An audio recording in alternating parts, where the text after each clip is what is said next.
नमस्कार विद्यार्थी मित्रांनो, इयत्ता 10वी गणित भाग 1 मधील पहिले प्रकरण दोन चलातील रेषीय समीकरणे या दोन चलातील रेषीय समीकरणामध्ये सराव संच 1.2 मधील एक उदाहरण आपण आज पाहणार आहोत। उदाहरणार्थ x अधिक y बरोबर 3 या समीकरणासाठी खालील सारणी पूर्ण करा। म्हणजे आपल्या ठिकाणी एक समीकरण दिलंय, दोन चलातील x अधिक y बरोबर 3 हे समीकरण दिलंय आणि त्याच्यासाठी आपल्याला एक सारणी दिली, ती सारणी आपल्याला पूर्ण करायची आहे।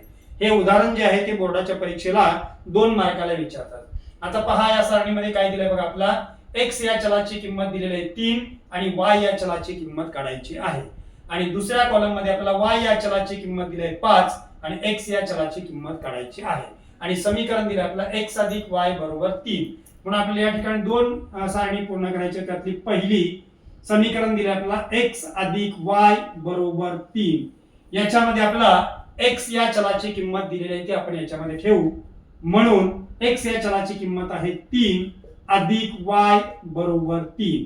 आता आपल्याला डाव्या बाजूला आहे 3 अधिक y आणि उजव्या बाजूला आहे 3 आणि आपल्याला y या चलाची किंमत काढायची आहे। y हे डाव्या बाजूला आहे, डाव्या बाजूला अजून एक पद आहे अधिक 3, त्याची बाजू बदलू आपण, डावीकडून ते उजवीकडे गेलं की अधिकचं चिन्ह वजा होईल। म्हणून डावीकडे राहिलं y बरोबर उजवीकडे 3 वजा 3, म्हणून y बरोबर या 3 चं चिन्ह अधिक आहे, या 3 चं चिन्ह वजा, म्हणून भिन्न चिन्हांची वजाबाकी होईल। 3 मधून 3 गेले, 0 राहिले। अशा प्रकारे आपल्याला x या चलाची किंमत 3 असताना y या चलाची किंमत मिळाली आपल्याला इथं 0। आणि मग खालच्या कॉलम मध्ये आपल्याला लिहायचंय x या चलाची किंमत मिळाली 3 आणि y या चलाची किंमत आपण काढलेली आहे 0। आता आपल्याला दुसऱ्या कॉलम मध्ये दिलंय y या चलाची किंमत 5 दिलेली आहे, x या चलाची किंमत काढायची आहे। म्हणून परत आपल्याला समीकरण मांडायचं आहे। समीकरण आहे आपलं x अधिक y बरोबर 3, याच्यामध्ये आपल्याला y या चलाची किंमत दिलेली आहे, म्हणून x आहे तसंच अधिक 5 बरोबर 3, y या चलाची किंमत होते 5। आता आपला डावीकडे आहे x अधिक 5, x या चलाची किंमत करायची, डावीकडे अजून अधिक 5 आहे, त्याची बाजू बदलल्यानंतर अधिक 5 चं वजा 5 होईल।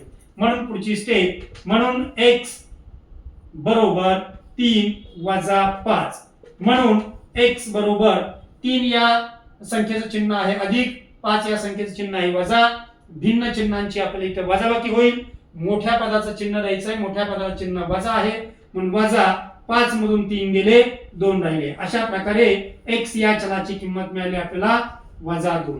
म्हणजे y या चलाची किंमत 5 असताना x या चलाची किंमत मिळेल आपल्याला या ठिकाणी वजा 2। अशा प्रकारे आपल्याला या खालच्या कॉलम मध्ये x या चलाची किंमत मिळाली वजा 2, स्वतः y या चलाची किंमत दिली ती 5। धन्यवाद।